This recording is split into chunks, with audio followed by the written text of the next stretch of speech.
গল্প চৈত্রিকা। লেখনীতে বরহানা আক্তার রেশমি। অন্তিম পর্ব। জমিদার বাড়ির পুকুর পাড়ে লাশ দুইটি তোলা হয়েছে। লাশ দুইটা দেখেই সবার মুখের কথা হারিয়ে গেছে। একটি লাশ নাসিমার, আরেকটা সাদিকের। সাদিকের গায়ে অসংখ্য মারের দাগ, সাথে কাটা ছেঁড়া আছেই। লাশটা সম্ভবত সারারাত পানিতে থাকায় ফুলে উঠেছে। নাসিমার গায়ে কোনো রকম চিহ্ন নেই, শুধু ফুলে উঠেছে লাশ। অনেকক্ষণ এক নাগারে পানিতে ডুবে থাকায় দুজনের মুখটাই ফ্যাকাশে হয়ে গেছে। চয়ন গম্ভীর হয়ে বসে আছে পুকুর পাড়ের শান বাঁধানো উঁচু জায়গায়। প্রহর চোখ মুখ শক্ত করে হাত দুটো পেছনে রেখে টান টান হয়ে দাঁড়িয়ে আছে। নিখুঁতভাবে পর্যবেক্ষণ করছে নাসিমা আর সাদিককে। চৈত্রিকা কতক্ষণ সাদিকের লাশের দিকে তাকিয়ে থেকে প্রহরের মুখ পানে চেয়ে রইল। সে জানে না সাদিককে কে এবং কেন মারল, তবে তার দৃঢ় বিশ্বাসের পেছনে প্রহরের গভীর সম্পর্ক আছেই। চৈত্রিকা শুধু তাকিয়েই রইল। প্রহর একবারও তার দিকে তাকালো না, নিজ মনে লাশ দুটিকে দেখতে থাকল। পল্লবী শান্ত হয়ে তাকিয়ে আছে। অর্থী সাদিককে দেখে ভয় পেয়েছে, তাই তাদের থেকে খানিকটা দূরে নিবিড়ের সাথে দাঁড়িয়ে আছে সে। নিবিড় স্বাভাবিক, যেন সে জানত সবই। অর্থী খিচে দাঁড়িয়ে নিবিড়ের টি শার্ট আঁকড়ে ধরে, আতঙ্কিত কণ্ঠে বলে, কাকার চোখ মুখ এত ভয়ঙ্কর হলো কেমন করে মাস্টারমশাই? পানিতে ডুবে মারা গেলে কি চোখ মুখ এমন হয়? উনাকে কি কেউ খুব মেরেছে? নিবিড় শান্ত দৃষ্টিতে তাকায়। অর্থীর চোখে চোখ রেখে শীতল কণ্ঠে বলে, তুমি তাকিও না ওদিকে। কিছু সময় পাপের সাজা এমনই হয়। অর্থী বুঝতে পারল না, শুধু ফ্যাল ফ্যাল করে তাকিয়ে রইল। পল্লবী নীরাকে এই অবস্থায় পুকুর পাড়ে আসতে দেয়নি, তাই সে আপাতত বাড়ির হলো রুমে আছে। নিবিড় একবার বাড়ির সদর দরজার দিকে তাকিয়ে ছোট্ট করে বলে, মেজ ভাবি একা না। উনার এই সময় এই অবস্থায় একা রাখাটা ঠিক হবে না। তুমি ভেতরে যাও অর্থী, এখানে থাকলে ভয় পাবে। অর্থী একবার দ্বিমত করতে চাইলেও করে না। নিবিড়ের টি শার্টের কোনা ছেড়ে দিয়ে আস্তে করে পা বাড়ায় সদর দরজার দিকে। দীর্ঘশ্বাস ফেলে ঘাড় ফিরিয়ে এক পলক দূরের সাদিক নাসিমাকে দেখে বিড়বিড় করে বলে, জমিদার বাড়িতে শুধু মৃত্যুর গন্ধ। একের পর এক মৃত্যুতে বাড়িটা মৃত্যুপুরী হয়ে গেছে যেন। চলে যায় অর্থী। নিবিড় ঘাড় বাঁকিয়ে সেদিকে তাকিয়ে প্যান্টের পকেটে হাত গুজে এগিয়ে যায় প্রহরের দিকে। প্রহরের থেকে সামান্য দূরত্ব রেখে দাঁড়াতেই প্রহর চোখ তুলে তাকায়। চোখে চোখে দুজনে হাসে। চৈত্রিকা দেখে অবাক হয়। নিবিড় ফ্যালফ্যাল করে অদ্ভুত দৃষ্টিতে তাকায়। পরক্ষণেই দৃষ্টি নামিয়ে সত্যটা গিলে নেয়। এর মাঝেই তার গালে কষে থাপ্পড় পড়ে। থাপ্পড়ের শব্দে সবাই অবাক হয়। প্রহর হাত মুষ্টিবদ্ধ করে তাকায়। চয়ন থাপ্পড় মেরেছে তাকে। চৈত্রিকা অবাক হয়ে তাকিয়ে কিছু বলতে যাবে, তার আগেই চয়ন রাগী স্বরে বলে, তোমার কি লাজ, লজ্জা, দয়া, মায়া কিচ্ছুই নাই? নিজের মাকে নিজ হাতে মারতে পারলে? তোমার হাত কাঁপল না? চৈত্রিকা চোখ মুখ শক্ত করে ভেবে নেয় কঠিন জবাব দেবে, কিন্তু তার আগেই পল্লবী অবাক হওয়ার ভান করে বলে, ওর মা মানে? কি বলতেছেন এগুলা? ওর মা ক্যায়? চয়ন হকচকিয়ে যায়। চৈত্রিকার দৃষ্টিও শীতল হয়ে যায়। পল্লবী জিজ্ঞাসু দৃষ্টিতে তাকিয়ে থাকে। নিবিড় শাশুড়ির কথায় কথা মিলিয়ে নিজেও বলে, আসলেই তো। বড় ভাবিজানের মাকে আব্বাজান। চয়ন গ্যারাকলে পড়ে যায়। সেভাবে সত্যিটা বলে দিতে দোষ নেই। এখন তো সাদিক আর নাসিমা মারা গেছেই। কিন্তু পরক্ষণেই নিজ মনের সাথে মস্তিষ্কের দ্বন্দ্ব লেগে যায়। সত্যটা সবার সামনে প্রকাশ করে দেওয়াটা বোকামো মনে হয়, তাছাড়া প্রহর নিজেই এখানে উপস্থিত। প্রহরের ধূর্ততা সম্পর্কে সে অবগত। সাদিক, নাসিমার সত্য সামনে আসলে চয়নের নিজের সত্যটাও যে আড়ালে থাকবে না তা সে হাড়ে হাড়ে বুঝে যায়। পল্লবী জবাব না পেয়ে ফের শুধায়, কি হলো? কিছু বলতেছেন না কেন? বড় বউয়ের মা ক্যায়? চয়ন আমতা আমতা করতে থাকে। চৈত্রিকা শীতল কণ্ঠে বলে, চুপ করে আছেন যে আব্বাজান? বলুন সবাইকে আমার মা ক্যায়। চয়ন ধমকে ওঠে। আমতা আমতা ছেড়ে কোনো রকমে বলে, মা না হোক, মায়ের মতো তো নাকি? নাসিম তো তোমার মায়ের মতোই ছিল, তাহলে তুমি ওরে মারলা কেমনে? আর শাদি করে কেমনে মারলে? তোমার এত সাহস বাড়ছে? এ পর্যায়ে মুখ খোলে প্রহর। যেভাবে দাঁড়িয়ে ছিল ঠিক সেভাবেই দাঁড়িয়ে রয়। কণ্ঠ মাত্রাতিরিক্ত শীতল করে বলে, প্রমাণ আছে আব্বাজান। কাল চৈত্রিকা পায়ে আঘাত পেয়ে ঘরেই ছিল। ও যে কাকা কাকিকে মেরেছে এটা কি কেউ দেখেছে? নাকি কোনো প্রমাণ আছে? চয়ন তীক্ষ্ণ দৃষ্টিতে তাকায়। প্রহর শান্ত, স্বাভাবিক। ছেলের এত শান্ত স্বভাব চয়নের হজম হলো না। তার মতো করে তো এই ছেলেকে কেউ চেনে না। নিজের গম্ভীর দৃষ্টি দ্বারা প্রহরের পা থেকে মাথা অবধি পর্যবেক্ষণ করে নেয়। নিজেও দুহাত পেছনে নিয়ে টান টান হয়ে দাঁড়ায়। কণ্ঠের তেজ ধরে রেখে বলে, তুমি কবে থেকে বউয়ের আঁচল ধরে কথা বলতে শিখলে প্রহর? আর চয়ন রেনওয়াজের যে কোনো প্রমাণ লাগে না এটা তুমি ভালো করেই জানো। তোমার বউ পায়ে ব্যথা পেয়েছে কিভাবে? কাল যখন আমরা কেউ ছিলাম না তখন সে কোথায় ছিল? প্রহরের চোয়াল শক্ত হয়ে আসে। তবে নিজের পিতার দিকে চোখ তুলে তাকায় না।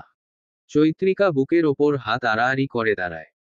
নিজের কণ্ঠের শীতলতা ধরে রেখে সহজ গলায় বলে, পায়ের ওপর ফুলদানি পরে পা কেটে গিয়েছিল এজন্যই ব্যথা ছিল আব্বাজান। আর যদি বলেন কাকিকে মারার কথা, তাহলে আমার যদি কাউকে মারতেই হয় নিশ্চয় এভাবে সুন্দর করে মারব না। কাকির গায়ে একটা দাগও নেই মারের। আমি উনাকে মারিনি। তাছাড়া উনার যা মানসিক অবস্থা ছিল তাতে উনি যে নিজেই পুকুরে ঝাঁপ দিয়ে নিজের প্রাণ নেননি তার কি কোনো মানে আছে? বিকেল বেলাতেও যখন সাদিক কাকা বেঁচে ছিলেন তখন আমার সাথে উনার দেখাও হয়নি, সারা রাত আমি ঘরেই ছিলাম। আপনার ছেলেকে জিজ্ঞেস করে দেখেন। সব কিছুর দোষ আমার ওপর চাপাবেন না আব্বাজান। চয়ন কিছু বলতে গিয়েও থেমে যায়।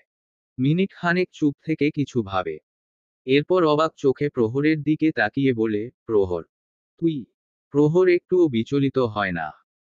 নিজের আব্বাজানের চিন্তাধারা ধরতে পেরে স্বাভাবিক গলায় বলে, আমি নিজের প্রতিজ্ঞা ভঙ্গ করি না তা আমার চেয়েও আপনি বেশ ভালো করেই জানেন আব্বাজান। প্রহর দাঁড়ায় না। নিজের জায়গা প্রস্থান করে। চৈত্রিকা একবার ঘাড় ফিরিয়ে সেদিকে তাকায়। ব্রুকুচকে মনে মনে হাসে। তবে প্রশ্ন রয়েই যায় কিসের প্রতিজ্ঞা? কিসের প্রতিজ্ঞা ভঙ্গ করার কথা বলছে প্রহর? চৈত্রিকা চয়নের দিকে তাকায়। পল্লবী এগিয়ে এসে বলে, অন্তত নিজের ছেলেরে সন্দেহ করা বন্ধ করেন। যতক্ষণ না শিমুল, শায়লা, অর্পিতা, চিত্র ওরা আসছে ততক্ষণ দাফন কাফনের কাজ তো হবে না, অন্তত উঠানে নেওয়ার ব্যবস্থা করেন। পল্লবী চলে যায়। পিছু পিছু নিবিড়ও চলে যায়। চয়ন বুঝে ওঠে না কি করবে। তার চতুর মস্তিষ্ক তাকে বারবার বলছে এই কাজ একমাত্র চৈত্রিকা আর প্রহর ছাড়া কারোর দ্বারা সম্ভব নয়। ওরা আগুন। ওরাই পারবে একমাত্র পাপকে ঝলসে দিতে, কিন্তু সত্যটা সবার সামনে আসবে কি করে? তার ভাবনার মাঝেই চৈত্রিকা গলা পরিষ্কার করে শান্ত ভাবে বলে, এত কিছু না ভেবে নিজেকে নিয়ে ভাবেন শ্বশুরাব্বা। আপনার সব অপকর্মের সঙ্গীরা ধীরে ধীরে মিলিয়ে যাচ্ছে। এরপর বেঁচে আছেন আপনি একা। পাপের মাথা। বাঁচেন কতক্ষণ এটা আগে দেখেন। নাসিমা আর সাদিকের মৃত্যুর খবর শুনে বাড়িতে সবাই এসেছে। নীরার বাবা মাও আরও একবার এসেছে নিজের মেয়েকে বোঝাতে। নীরা ভেবেছিল তাকে এবার তার বাবা মা বুঝবে, কিন্তু তাকে মিথ্যা প্রমাণিত করে ফের একই কথা তুলেছেন। এত কিছু মেনে নিতে পারে না সে। তাই চুপচাপ সবাইকে ফেলে নিজের ঘরের দরজা আটকে বসে আছে। এক হাত নিজের পেটে রেখে মন দিয়ে নিজের সন্তানকে অনুভব করছে। অর্পিতা, অর্থি, পল্লবী, শায়লা সবাই একসাথে আছে। অর্পিতা ছোট ভাই অয়নও এসেছে। এত কিছুর মাঝে সে ভয় পাবে বলে চিত্র তাকে নিয়ে দূরে রেখেছে। চয়ন, শিমুল নিজের ভাইয়ের কবর খননের ব্যবস্থা করছে। নিবিড় আর চিত্র এক পাশে বসে সব দেখছে। তাদের কোনো আগ্রহ নেই এসবে। চিত্র যথেষ্ট জানে তার কাকা কেমন ছিল। কিন্তু নাসিমার মৃত্যু রহস্যটা সে বুঝে ওঠে না। প্রহরকে বাহির থেকে ঘরে যেতে দেখে চৈত্রিকাও পিছু পিছু যায়। ঘরের দরজা আটকে সরাসরি দাঁড়ায় প্রহরের সামনে। প্রহর শান্ত দৃষ্টিতে তাকিয়ে বলে, তোমার পায়ের ব্যথা কমেছে? এভাবে সারা বাড়ি ঘুরে বেড়াচ্ছ কেন? চৈত্রিকা কপালে ভাঁজ ফেলে তাকায়। মাথা উঁচু করে প্রহরের চোখের দিকে তাকিয়ে প্রশ্নের জবাব না দিয়ে উল্টো প্রশ্ন করে, আপনি সাদিক কাকাকে মেরেছেন তাই না? মা নিজেই পুকুরে লাফ দিয়েছিলেন, কিন্তু সাদিক কাকা, উনাকে তো আমি বিকেলের পর দু চোখেও দেখিনি, মারা অনেক দূরের ব্যাপার। আপনি করেছেন এসব তাই না? প্রহরের মুখভঙ্গি স্বাভাবিক। চৈত্রিকার কপালের ওপর পড়ে থাকা চুলে ফু দেয়। চৈত্রিকা চোখ বন্ধ করে নেয়। প্রহর চোখ ফিরিয়ে নিয়ে বলে, কিছু সত্য জানতে হয় না বৌজান। কিছু সত্য গোপনে যত্ন করে রেখে দিতে হয়। সত্য কখনো গোপনে থাকে না জমিদার সাহেব। প্রহর বাঁকা হাসে। চৈত্রিকার কথার পিঠে কোনো জবাব দেয় না। হামি তুলে বসে বিছানায় শার্টের কলার টেনে বিরক্তির গলায় বলে, চৈত্র ফ্যানের পাওয়ারটা বাড়াও তো, একটু বেশিই গরম লাগতেছে যেন। চৈত্রিকা ভ্রু কুঁচকে তাকিয়ে রইল। প্রহরের কথা শুনলও না, জবাবও দিল না। কাঠ হয়ে দাঁড়িয়ে রইল ঘরের মাঝ বরাবর। প্রহর বিছানায় গা এলিয়ে দিয়ে চোখ বন্ধ করে থাকে। খানিকটা বাদেই বুঝতে পারে চৈত্রিকা তার কথা শোনেনি। চোখ বন্ধ অবস্থাতেই ঠোঁট কামড়ে হাসে প্রহর। কতক্ষণ ওভাবে থেকে কণ্ঠের শীতলতা ফিরিয়ে আনে। অত্যাধিক শীতল কণ্ঠে ছোট্ট করে আওড়ায়, এত শতপাপের শাস্তি প্রাপের খাতায় রেখেও আমার বৌজানকে কেউ গালি দেওয়ার মতো সাহস দেখালে তাকে বেঁচে থাকতে দেই কেমন করে। তার এক এক সেকেন্ডের নিঃশ্বাসের গতি আর আমার শিরায় শিরায় বিষ ঢালার অনুভূতি একই। চৈত্রিকা থমকায়, অবাক হয়, নির্বাক দৃষ্টিতে চেয়ে রয় প্রহরের দিকে। চোখে মুখে কাঠিন্যতা স্পষ্ট, তবুও শান্ত হয়ে শুয়ে আছে। চোখজোড়া তার এখনো বন্ধ। হয়তো চোখ মেললেই দেখতে পেত তার বৌজানের স্তব্ধ হওয়া দৃষ্টি, নাকি চোখ বন্ধ করেই অনুভব করছে, কি জানি। চৈত্রিকা দৃষ্টি এদিক ওদিক করে, ধীর পায়ে এগিয়ে যায় প্রহরের কাছে।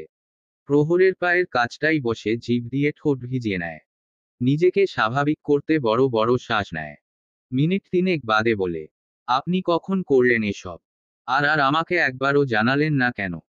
তুমি কিছু করার আগে আমাকে জানাও চৈত্র। তাছাড়া কাকার পাপটা দিন দিন একটু বেশিই বেড়ে যাচ্ছিল। ভাবলাম বৌজানেরও সাহায্য হবে আর দুনিয়া থেকে আরেকটা পাপ কমবে। তোমার শত্রুপক্ষ এবার একের কোঠায়, যার পাপের রাজ্য বিশাল বড়। এবারে নিজের শেষ শত্রুর মোকাবেলা তোমার নিজের করতে হবে। প্রহরের সহজ জবাব। চৈত্রিকা ফের জিজ্ঞেস করে, আপনি কোন প্রতিজ্ঞায় সীমাবদ্ধ জমিদার সাহেব? প্রহর চোখ মেলে তাকায়। সরাসরি চৈত্রিকার দৃষ্টিতে দৃষ্টি মিলিয়ে বলে, আমরা জমিদার বংশের পুত্র চৈত্র। আমাদের অন্যায় জুলুম শিক্ষার সাথে সাথে প্রতিজ্ঞা করানো হয় যেন আমরা নিজেরা নিজেদের প্রাণ কেড়ে না নিই। জমিদার বংশের কেউ কাউকে মারার দুঃসাহস করতে পারবে না। ভাই ভাইকে, ছেলে বাবাকে, ভাতিজা কাকাকে কিংবা ভাই বোনকে আঘাত করবে না। আর প্রহর রেনওয়াজ নিজের প্রতিজ্ঞা ভঙ্গ করতে পারে না। তার কাছে নিজের প্রতিজ্ঞা মানে বিশাল এক দায়ভার। তাহলে কাল? প্রহর মাথার নিচে হাত রেখে চোখ বন্ধ করে আবারও ঠোঁট বাঁকিয়ে হেসে বলে, আঘাত করা যাবে না, তবে বুদ্ধি দিয়ে মারা যাবে না, বিষয়টা এমন না বৌজান। যদিও নিজেদের ওপর বুদ্ধি খাটানোর নিয়ম নেই আমাদের, তবুও মাঝে মাঝে নিয়ম ভঙ্গ করতেও মজা। আমি তো কাকাকে ছুঁয়েই দেখিনি। ঈশ্বস, নিজের হাতে কাকার জিভ কেটে নিতে পারলে শান্তি পেতাম। প্রশান্তিতে মন প্রাণ শিরায় শিরায় ভরে উঠত।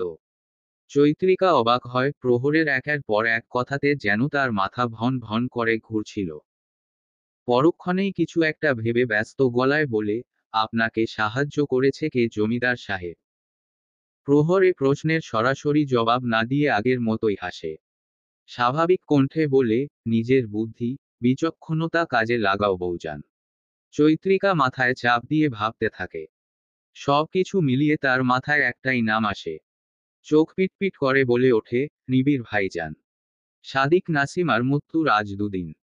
নিবিড় যেহেতু অর্থিকে নিতে এসেছিল তাই সে নিয়ে যাওয়ার কথা বলতেই চয়ন রেগে যায়। সে কিছুতেই অর্থিকে নিবিড়ের সাথে যেতে দিবে না। দিবে না মানে দিবে না। সকাল থেকে বাড়িতে এই নিয়ে চেঁচামেচি শুরু হয়েছে। পল্লবী, শিমুল বার চুপ করতে বললেও কারোর কথা কানে নিচ্ছে না চয়ন। বাড়ির লোকদের সাথে সাথে জমিদার বাড়ির সকল কাজের মানুষগুলোও ঝামেলা দেখছে। বরং তারা উৎসুক দৃষ্টিতেই দেখছে, যেন জমিদার বাড়ির এসব ছোটখাটো ঝামেলা তাদেরকে মজাই দিচ্ছে। চৈত্রিকা নিশ্চুপ। আপাতত সে কিছু বলবে না। নিবিড় হাত বগলদাবা করে মাথা নিচু করে দাঁড়িয়ে আছে। পাশেই খানিকটা দূরে দাঁড়িয়ে অর্থি নখ কামড়াচ্ছে আর পিটপিট করে নিবিড় চয়নের দিকে তাকাচ্ছে। চয়ন বলেই যাচ্ছে আর নিবিড় মনোযোগী শ্রোতার মতো শুনে যাচ্ছে। অর্থিকে নখ কামড়াতে দেখে অর্পিতা মাথায় আস্তে করে একটা গাঁট্টা মারে। অর্থি চোখ ছোট ছোট করে তাকাতেই অর্পিতা ফিসফিস করে বলে, বিয়ে হয়ে গেছে অথচ বাচ্চাদের মতো নখ কামড়ানোর মতো স্বভাব যায় নাই। নিবিড় ভাই কিছু বলে না তোরে। অর্থী সেসব কথা পাত্তা দিল না, বরং ব্যস্ত ভঙ্গিতে নিজেও ফিসফিস করে বলে, কথা বলো না ছোট ভাবি, আব্বাজান আর উনার কথা শুনতে দাও। মাস্টারমশাই কি বলবে এটা শোনো। অর্পিতা আর কিছু না বলে নিজেও মনোযোগী শ্রোতার মতো তাকায়। কয়েক সেকেন্ড বাদেই অর্থী অর্পিতার হাত চেপে ধরে বলে, এই আপু, মাস্টারমশাই আমাকে নিয়ে যাবে তো? আব্বাজানের কথা শুনে আবার আমাকে রেখে যাবে না তো? অর্থীর হঠাৎ এমন করাই অর্পিতা খানিকটা চমকায়। বুকে থু থু দিয়ে কটমট করে তাকায়। দাঁতে দাঁত চেপে বলে, নিজেই বলিস কথা না বলে কি হচ্ছে তা দেখতে আর নিজেই কানের 12টা বাজিয়ে দিচ্ছিস। আর একবার ভাবি, একবার আপু ডাকিস কেন? যে কোনো একটা ডাক। অর্থী ঠোঁট উল্টে নিবিড়ের দিকে তাকায়। তারপর মিনমিনিয়ে বলে, আসলেই ভাবিরা ননদকে দেখতে পারে না, এজন্যই তুমি আমাকে এমন বকো। আর তুমি তো আমার ভাবি আপু দুইটাই, তাই জন্যই আমি গুলিয়ে ফেলি। একবার এক একটা বলি। অর্পিতা ঠোঁট চেপে হাসে। অর্থীর দিকে তাকিয়ে আবার সামনে তাকায়। চয়ন তখনও বলে যাচ্ছে। চয়ন চুপ করে গেলেই নিবিড় মাথা তুলে তাকায়। ছোট্ট করে বলে, আমাদের ফিরতে হবে আব্বাজান। আমার ছুটির সময় সীমা শেষ। এর থেকে বেশি থাকলে হয়তো আমার চাকুরিটাই টিকবে না। আশা করছি আপনার বলা শেষ। চয়ন ক্ষেপে ওঠে। হুঙ্কার ছেড়ে বলে, যাবে নিজে যাও। আমার মেয়েকে তোমাকে দিব না। নিবিড়ের শান্ত কণ্ঠের জবাব, আপনি জমিদার হলেও আমার বউকে আমার সাথে যাওয়া থেকে আটকানোর ক্ষমতা নেই আব্বাজান। অর্থী আমার বিয়ে করাবো। আপনি কেমন করে আটকাবেন? চয়ন এবার রুখে আসে। মুখে যা আসে তাই বলতে থাকে। উপস্থিত সবার কান ঝা ঝা করে ওঠে। অর্থী কান চেপে ধরে নিস্তেজ কণ্ঠে বলে, চুপ করেন আব্বাজান। এসব ভাষা ব্যবহার করবেন না। নিবিড় দাঁতে দাঁত চেপে থাকে। এ পর্যায়ে প্রহর কথা বলে। চোখ বন্ধ করে শান্ত অথচ জোরালো কণ্ঠে বলে, নিবিড়ের সাথে এ ধরনের ব্যবহার করে নিজেকে ছোট করবেন না আব্বাজান। নিবিড়ে বাড়ির জামাই। আপনার নিজের মেয়ে জামাই। তার সাথে এ ধরনের ব্যবহার কি আপনার শোভা পায়? এসব করে আপনি পারবেন অর্থীর ওর সাথে যাওয়া আটকাতে? পুরো গ্রামের সামনে ওদের বিয়ে হয়েছে। বিয়ে হয়েছে তো কি করব আমি? তোমাকে নিষেধ করেছিলাম না বিয়ে দিতে। দিয়েছ কেন? যা করা উচিত ছিল সেইটাই করেছি আব্বাজান। এখন এসব করে লোক না হাসিয়ে ওদের যেতে দেন। চয়ন তেতে ওঠে। প্রহর নিবিড়কে বলে, সব গুছিয়েছ দুজন? নিবিড় ছোট্ট উত্তরে জানায় তারা সব গুছিয়েছে। প্রহরের ব্যবহারে চয়ন রেগে গেলেও আর কিছু বলে না। আপাতত তার পাপের সঙ্গীরা কেউই নেই। তাই তার যা করতে হবে খুবই সাবধানে। মনে মনে ক্রোধের পাহাড় জমিয়ে চুপচাপ বসে থাকে। প্রহরের নির্দেশে নিবিড় আর অর্থী তৈরি হতে চলে যায়। চয়ন ফুঁচতে ফুঁচতে বলে, কাজটা ঠিক করছো না প্রহর? প্রহর জবাব দেয় না। হলরুম নির্বতায় ছেয়ে যায়। মিনিট 30 বাদেই হাজির হয় নিবিড় অর্থী। চয়নের দিকে এক পলক তাকিয়েও অর্থী সেদিকে যাওয়ার সাহস পায় না। চুপচাপ ঘুরে চলে আসে। নিবিড় শক্ত করে আঁকড়ে ধরে অর্থীর হাত। সবার থেকে বিদায় নিয়ে সদর দরজা পেরোতে পেরোতে শক্ত প্রতিজ্ঞা নিয়ে বলে, তোমার এই হাত যেভাবে ধরেছি ওভাবেই আজীবন ধরে থাকব। তোমাকে সুখের বদলে কখনো দুঃখের অশ্রু ঝরতে দেব না। কথা দিলাম। অর্থী কান খাড়া করে প্রত্যেকটা কথাই শুনল। চোখ পিটপিট করে একবার নিবিড়ের দিকে তাকিয়ে চোখ নামিয়ে নেয়। ঠোঁট প্রসারিত করে হাসে। মনে শান্তি অনুভব করে। ভেতর থেকে কেউ যেন চিৎকার করে বলে, অর্থী তুই ভালোবেসে ভুল করিসনি। এই যে মাস্টারমশাইটা তোকে সত্যিই ভীষণ ভালোবাসে। ভীষণ। এত ভালো কি তোকে কেউ আদৌ বাসত? 1 ঘন্টার পথ পাড়ি দিয়ে অর্থী আর নিবিড় পা রাখে শহরে। অর্থী খোলা আকাশের নিচে মৃদু হাওয়ায় আশেপাশে তাকায়। এই শহরেই তার ছোট্ট সংসার হবে। সে ছোট ছোট হাতে সব সামলাবে। পরক্ষণেই তার মনে পড়ে সে এখনো তেমন একটা পারদর্শী নয় সব কাজে। পল্লবী টুকটাক শিখালেও তার বেশ হিমশিম খেতে হয়। মন খারাপ হয়ে যায় মুহূর্তেই। নিবিড় অর্থীর হাত ধরেই ছোট্ট একটা ঘরের সামনে আসে। অর্থী আশেপাশে নজর বুলিয়ে দেখে। ইট পাথরে তৈরি ছোট্ট একটা ঘর। পাশে বিশাল বড় বাগান। নানান ফুলের সমাহার। ছোট বড় কত গাছ। অর্থী মুগ্ধতা নিয়ে তাকায়। নিবিড় ঘরের দরজা খুলে অর্থীকে ডাকে। অর্থী চমকে জবাব দেয়, জি মাস্টারমশাই। কোথায় হারিয়ে গেছিলে? অর্থি মাথা নত করে হাত দিয়ে ইশারা করে। নিবিড় ফুলের দিকে তাকিয়ে ঠোঁট কামড়ে হাসে। অর্থির কানের পিঠে চুল গুজে দিয়ে বলে, এনে দিব আমি, তখন মন ভরে দেখো। আপাতত আমার ফুল তোমার ছোট্ট ঘরে প্রবেশ করো। নিজের সংসার নিজে বুঝে নিয়ে আমাকে শান্তি দাও। অর্থি লজ্জায় মাথা তুলে তাকায় না। ঘরের দিকে তাকিয়ে ভেতরে যায়। পিছু পিছু নিবিড়ও যায়। ঘরটা খুব বেশি বড় না। এক পাশে শোবার ঘর, আরেক পাশে ছোট্ট রান্নাঘর। তবে বেশ পরিপাটি, গোছানো। ঘরে প্রায় কম বেশি সবই আছে।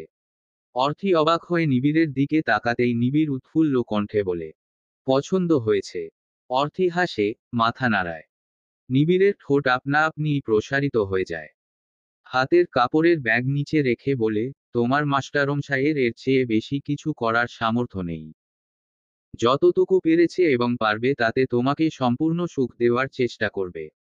আমার অত বিলাসিতার প্রয়োজন নেই মাস্টারমশাই। আপনি এমনই থাকুন আজীবন, আমি তবেই সুখী। নিবিড় হয়তো এমন কিছুই আশা করেছিল। তাই কথার পিঠে আর কিছু বলল না। অর্থির হাতে শাড়ি ধরিয়ে দিয়ে বলল, তুমি গিয়ে আগে গোসল করে আসো। আমি ততক্ষণে দেখি রান্না বসিয়ে দেই। অর্থি অবাক হয়। কণ্ঠে অবাকতা ধরে রেখে বলে, আপনি রান্না করবেন? পারেন মাস্টারমশাই। আপনার করতে হবে না। আমি করে দিচ্ছি। নিবিড় চোখ রাঙায়। চোখে মুখে গম্ভীরতা টেনে এনে বলে, তোমাকে বলেছি কিছু করতে। আমি 3 মাস একা ছিলাম না। তখন টুকটাক শিখে নিয়েছি। তুমি গোসল করে আসো। যাও জলদি। অর্থি কিছু বলার সাহস পায় না। শুধু গাল ফুলিয়ে নিবিড়ের দেখানো গোসলখানার দিকে এগোয়। নিবিড় সেদিকে তাকিয়ে হাসে। আপাতত গরম গরম ভাত আর ডিম ভাজা দিয়েই চালাতে হবে। বিকেলে সে টাটকা বাজার করে নিয়ে আসলে তখন অন্য কিছু রান্না হবে। নিবিড়ের ভাত রান্নার মাঝামাঝি সময়েই অর্থির গোসল শেষ হয়। নিবিড় তখন মন দিয়ে ডিম ভাজার জন্য পেঁয়াজ, মরিচ কুচি করছিল। অর্থি মিনমিনে স্বরে ডাকে, মাস্টারমশাই। নিবিড় নিজের কাজে মন দিয়েই জবাব দেয়, হু। কাপড় কই শুকাতে দেব? বাহিরে দেখো দড়ি টাঙানো আছে। ওখানে দিয়ে আসো। অর্থি আচ্ছা বলেই বাহিরে চলে আসে। আশেপাশে নজর বুলিয়ে নিজের শাড়ি মেলে দেয় দড়িতে। ঠিক তখনই একটা মেয়ে হুড়মুড় করে অর্থিকে ডিঙিয়ে ঘরের দিকে যেতে নেয়। অর্থি চমকায়, ভড়কায়। মেয়েটাকে চিনতে পারে না। মেয়েটা এক পলক তার দিকে তাকায় বিরক্তি নিয়ে। তারপর পরই চলে যায় ঘরে। অর্থি বেশ অবাক হয়। নিজেও কৌতূহল বশত পিছু পিছু ঘরে আসে।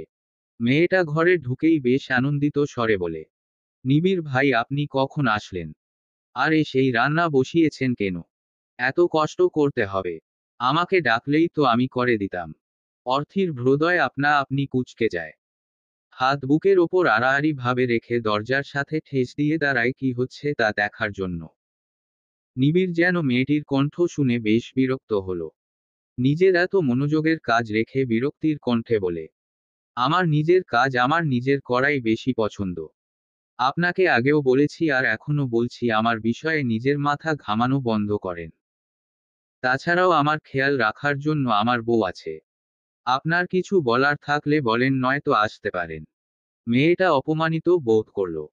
অর্থের অদ্ভুত কারণেই মেয়েটাকে পছন্দ হলো না, তার মাস্টারমশাইয়ের প্রতি এত দরদ কেন দেখাবে? কে এই মেয়ে? অচেনা মেয়েটি মিনমিনিয়ে বলে, আপনি কাজ করছিলেন তাই। নিবিড় মাঝ পথে থামিয়ে দিয়ে অর্থিকে ডাকে, শান্ত গলায় বলে, অর্থি এদিকে আসো। আর তৃষ্ণা, এটা আপনার ভাবি, আমার বউ অর্থি। অর্থি এগিয়ে আসে। তৃষার দিকে তাকায় অদ্ভুতভাবে।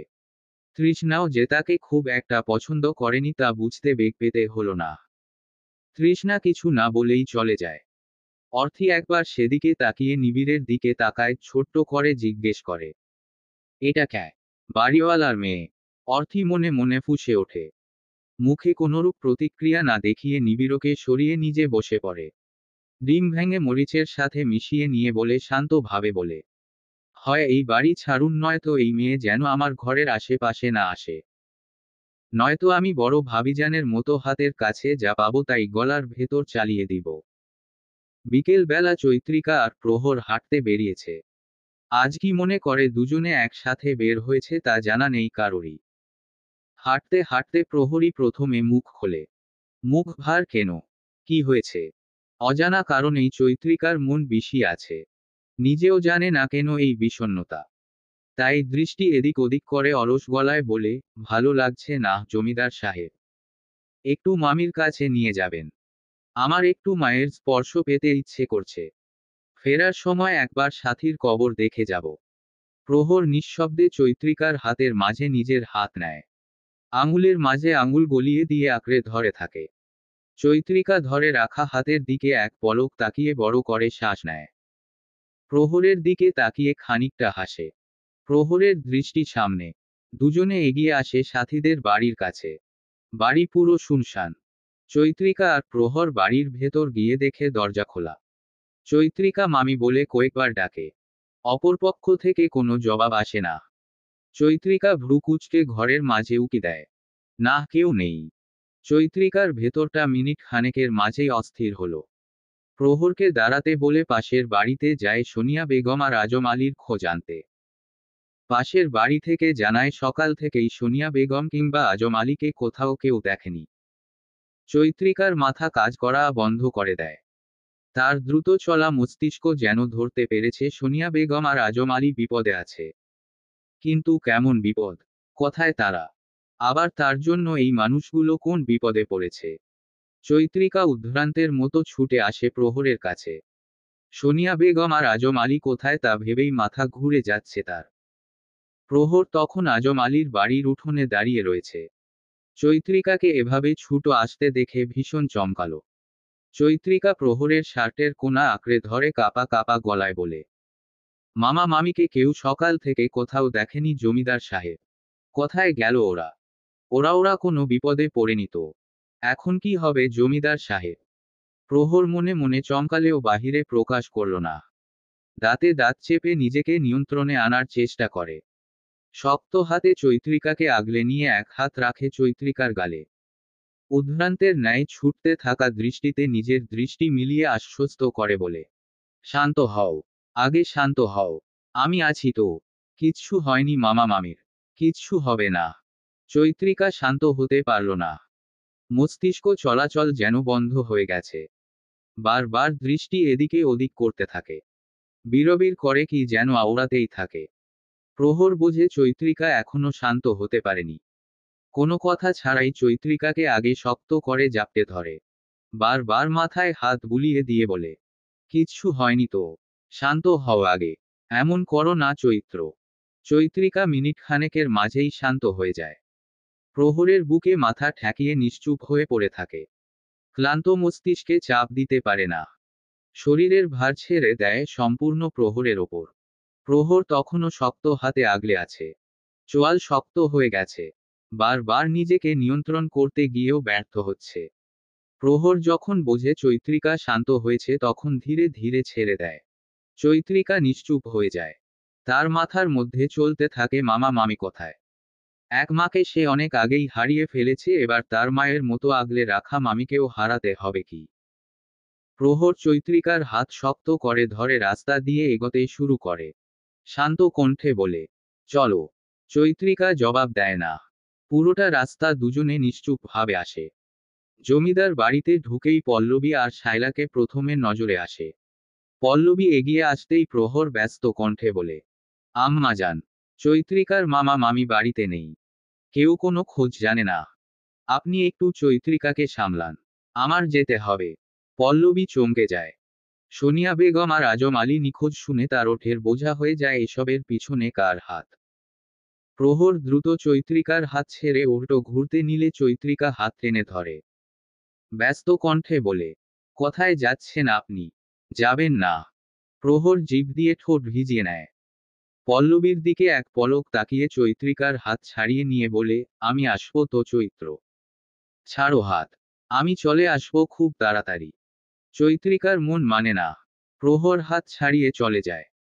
বিষণ্ণতা ঘিরে রাখা মনটা আরো বেশি বিষণ্ণ হয়। চোখ উপচে কান্নারা চলে আসে। ভেজা দৃষ্টিতে তাকিয়ে থাকে প্রহরের যাওয়ার পানে। পল্লবী হয়তো বোঝে। চৈত্রিকার গালে হাত রেখে সামান্য হাসে। ছোট্ট করে বলে, চিন্তা করো না। প্রহর ঠিক তোমার মামা মামিকে খুঁজে নিয়ে আসবে। এখন ঘরে চলো। চৈত্রিকা কোনো কথাই বলে না। শুধু প্রহরের যাওয়ার পথে তাকিয়ে থাকে। পল্লবী চৈত্রিকাকে তাদের ঘরে নিয়ে যায়। চৈত্রিকার অশান্ত মনে আরো অশান্তির সৃষ্টি হয়ে গেছে, বারবার মনে হচ্ছে কিছু একটা হবে। খুব খারাপ কিছু হবে। প্রহর বাড়ি থেকে বেরিয়ে চলে আসে নিজেদের বাগানের সাথে টিনশেড বাড়িতে, যেখানে চয়ন এই সময় থাকবে। প্রহর বড় একটা শ্বাস নিয়ে বাড়ির ভেতর প্রবেশ করে। চয়নের সাথে আরো দুজন লোক বসে তখন তাস খেলায় মত্ত। প্রহরকে দেখে চয়ন বাঁকা হাসে। ব্যঙ্গাত্মক কণ্ঠে বলে, বড় পুত্র, খেলবে নাকি? প্রহর কিচ্ছুটি বলে না। বাকি দুজন লোকের দিকে তাকিয়ে পা থেকে মাথা পর্যন্ত পর্যবেক্ষণ করে। শীতল কণ্ঠে আওড়ায়, বাহিরে যান দুজন। প্রহরের কথা অমান্য করার মতো দুঃসাহস তাদের নেই। তাই হুকুম মেনে কোনো রকমে উঠে চলে যায়। চয়ন মাথা এলিয়ে দেয় খাটের সাথে। নিজ থেকেই আবার বলে, ওদের বের করে দিলে কেন প্রহর? তুমি বুঝি সত্যিই খেলবে? প্রহর এ প্রশ্নের জবাব দেয় না। সম্পূর্ণ উপেক্ষা করে নিজে প্রশ্ন করে, আজম আলী আর তার বউ কোথায় আব্বাজান? চয়ন একটুও চমকায় না, অবাক হয় না। সে যেন আগে থেকেই জানতো এমন কিছু হবে। চয়নের চুপ থাকা আর স্বাভাবিক মুখশ্রী প্রহরের চোয়াল শক্ত করে দেয়। বুঝতে বাকি থাকে না চয়ন ইচ্ছে করে করছে এসব। প্রহর ফের শুধায়, ওরা কোথায় আব্বাজান? তুমি জেনে কি করবে? প্রহর হাত মুষ্টিবদ্ধ করে নেয়। চয়ন দেখে তা, তবে একটা শব্দও বলে না। প্রহর নিজেই বলে, আব্বাজান, আমি আপনার সকল পাপের জায়গা চিনি। আমি নিজ থেকে খুঁজে বের করলে তা যে খুব একটা ভালো হবে না তা আপনিও জানেন আর আমিও জানি। তবুও যদি আপনি এটাই চান তবে আমি এটাই করব। যা চাচ্ছেন তা কখনোই হবে না। চৈত্রিকা কিন্তু এত দুর্বল নয়। ও সবকিছু পেরিয়েই পাপের শাস্তি দেবেই। চয়ন ক্রুদ্ধ হল, তবে মুখে কিছুই বলল না। প্রহর উল্টো ঘুরে চলে আসতে নিলে চয়ন শক্ত, মোটা রড দিয়ে আঘাত করে প্রহরের মাথায় আর পিঠে। মাথার ভেতরটা যেন মুহূর্তেই নড়ে ওঠে। প্রহর ঢুলে পড়ে যায়। চোখের সামনে সবটা আবছা হয়ে ওঠে। বারবার মাথা নাড়িয়ে দৃষ্টি স্পষ্ট করতে চাইলেও করতে পারে না। আবছা দৃষ্টিতে তাকাতেই দেখতে পায় চয়নের হাসি। প্রহর দাঁতে দাঁত চেপে কাপা কাপা কণ্ঠে বলে, আপনি নিজের প্রতিজ্ঞা রাখেননি। আমার কাছেও আর আশা কইরেন না আব্বাজান। আর কিছু বলতে পারে না। জ্ঞান হারিয়ে পড়ে থাকে মেঝেতে। চয়ন ভেতর থেকে ডাকতেই বাহিরে দাঁড়ানো দুজনে ভেতরে আসে। প্রহরের নিস্তেজ শরীরটা মেঝে থেকে উঠিয়ে বস্তার মাঝে নেয়। উদ্দেশ্য কোনো এক পাপ। সারাদিনে অফিস করে ক্লান্ত নিবিড় বাড়িতে ঢুকেই আগে বিছানায় গা এলিয়ে দেয়। অর্থি তখনও বিছানার কোনায় বসে আছে দাঁতে দাঁত চেপে। ভীষণ ভাবে সে তার মাস্টারমশাইয়ের ওপর রেগে আছে। ভীষণ মানে ভীষণ। নিবিড় কোনো মতে ক্লান্ত গলায় বলে, অর্থি, এক গ্লাস পানি দাও তো। নিবিড়ের ক্লান্ত কণ্ঠে অর্থির মায়া হয়। সব রাগ ধুলোয় মিশিয়ে ছুটে গিয়ে আগে পানি আনে। বিছানার পাশে দাঁড়িয়ে বলে, এই নিন পানি। আপনার কি বেশি খারাপ লাগছে মাস্টারমশাই? নিবিড় এতক্ষণ চোখ বন্ধ করে থাকলেও এবার চোখ মেলে তাকায়। ক্লান্ত ভঙ্গিতেই হাসে। অর্থির হাত থেকে পানি নিয়ে ঢকঢক করে তা শেষ করে। তারপর কোনো কথা ছাড়াই অর্থিকে টেনে বসায় বিছানায়। অর্থির কোলে নিজের মাথা গুজে দিয়ে অলস গলায় বলে, আমি একটু ঘুমাই। তুমি এভাবেই থাকো।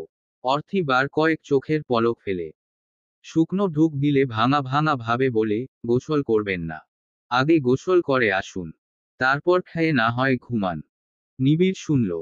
মন না চাওয়া সত্ত্বেও নিজের জায়গা ছেড়ে উঠতে হলো। অর্থি নিজেই নিবিড়ের প্রয়োজনীয় জিনিসপত্র এগিয়ে দেয়। নিবিড় হাসে। বকা অর্থি সংসারী হয়ে যাচ্ছে। কিন্তু তার তো এই মেয়ের বোকা কথা শুনতাই বেশি ভালো লাগে। কবে আবার বোকা কথা বলবে? নিবিড় ঠোঁট উল্টে তাকায়। হুট করে এমন করাই অর্থি খানিকটা চমকায়। চোখ ছোট ছোট করে বলে, কি হয়েছে মাস্টারমশাই? একটু বোকা বোকা প্রশ্ন করো তো অর্থি। অর্থি যেন বোকা হয়ে যায়।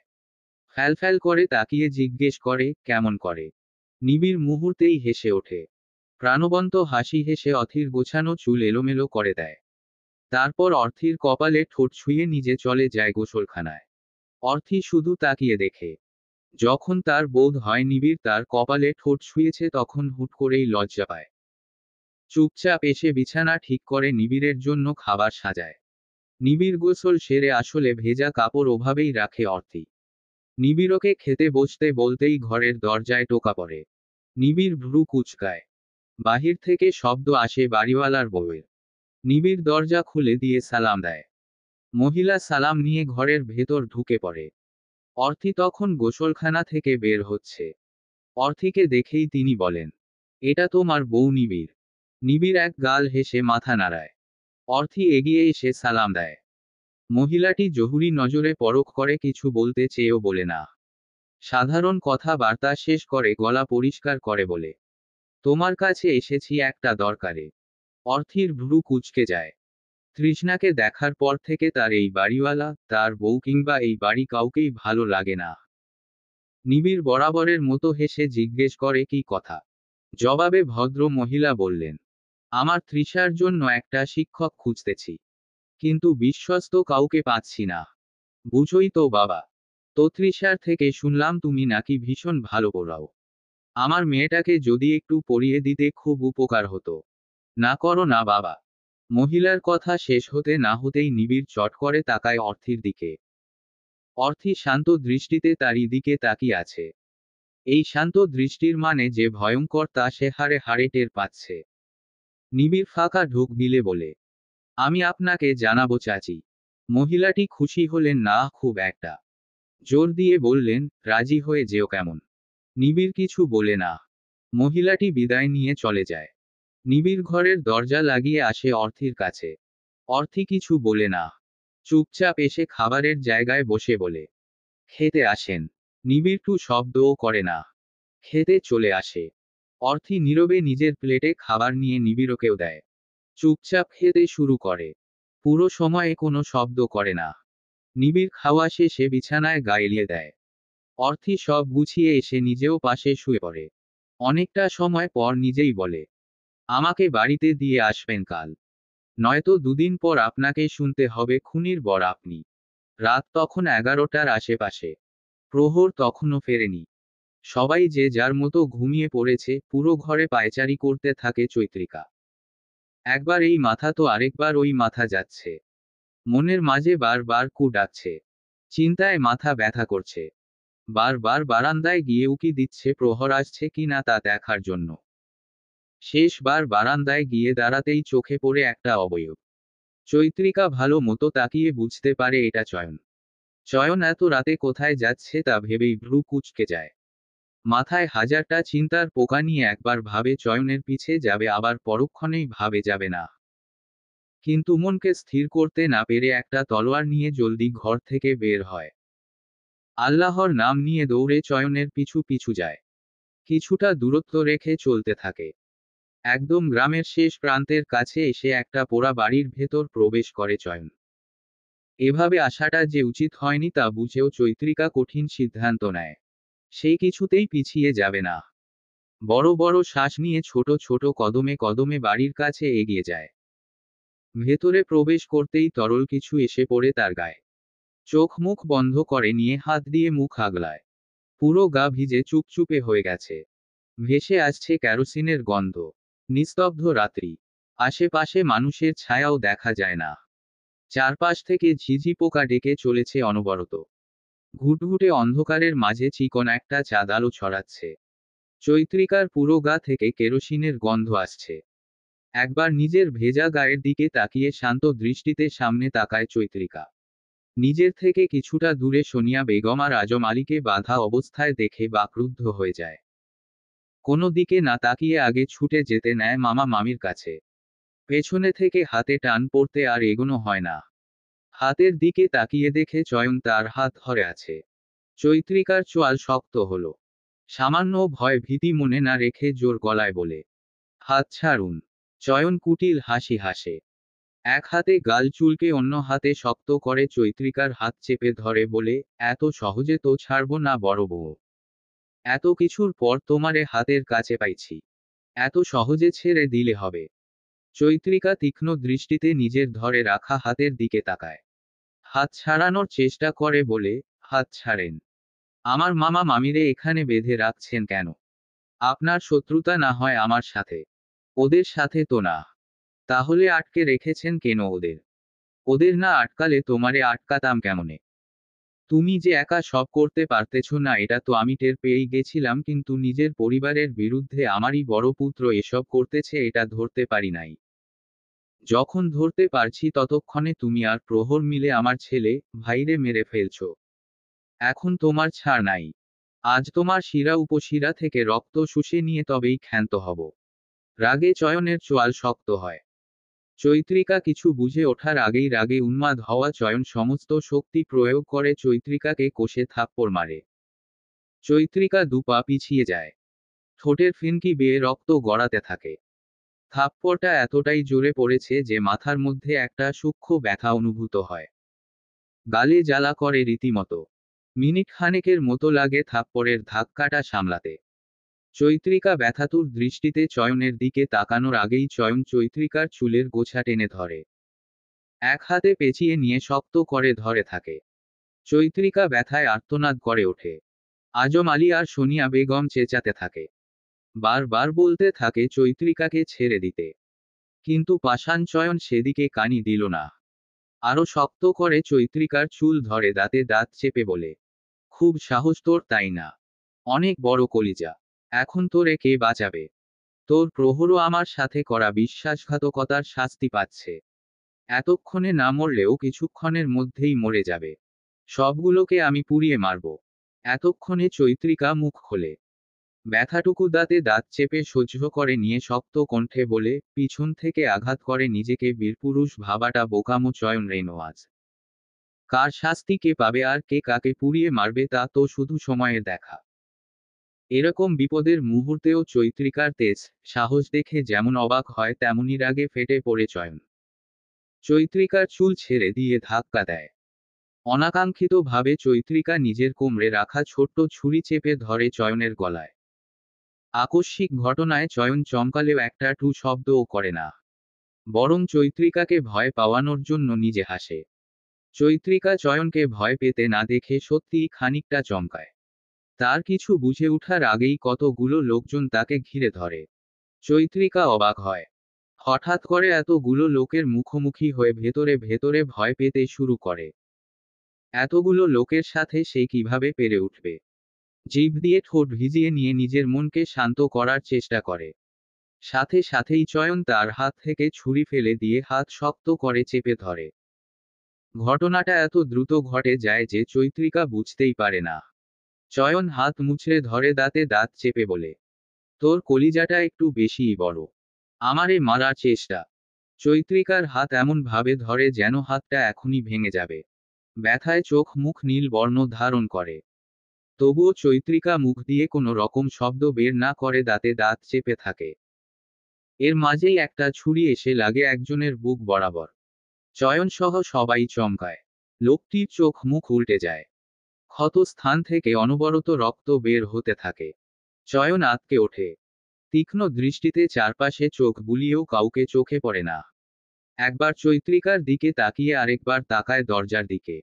বিড়বিড় করে বলে, কে? কে মারলো ওকে? প্রহর তো এতক্ষণ বাঁচার কথা না। তাহলে কে? কোনোভাবে প্রহর। ভাবতেই গায়ের শিরা উপশিরা কেঁপে ওঠে। লোকজন চারপাশে ছড়িয়ে পড়ে ছুরি ছুঁড়ে মারা সেই লোকটাকে খোঁজার জন্য।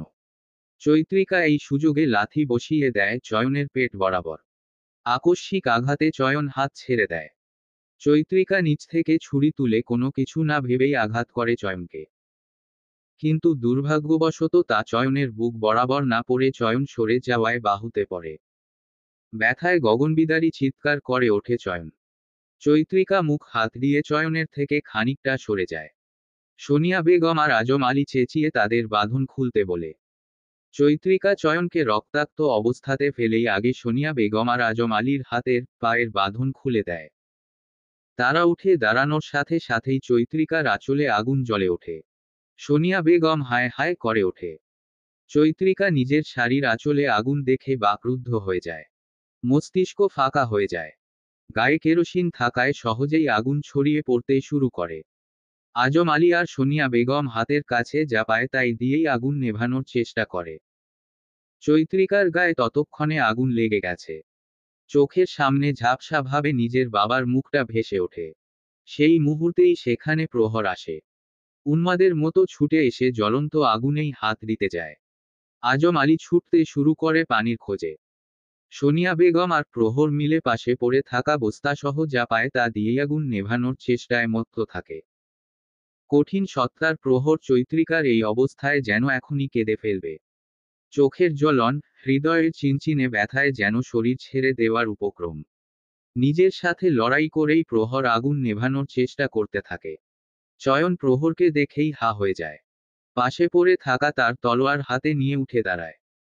নিজের ব্যথা উপেক্ষা করে এগোতে নিলে অন্য আরেকটি তলোয়ার তার ভেতর এফোরোফোর করে দেয়। হাত থেকে তলোয়ার পড়ে যায় চয়নের। স্তব্ধ হয়ে শরীর ছেড়ে দেয়। উল্টে পড়ে যায়। তাকিয়ে দেখে পল্লবী দাঁড়িয়ে আছে। চয়নকে কিছু বলার সুযোগ না দিয়েই পল্লবী দৌড়ে আসে চৈত্রিকার কাছে।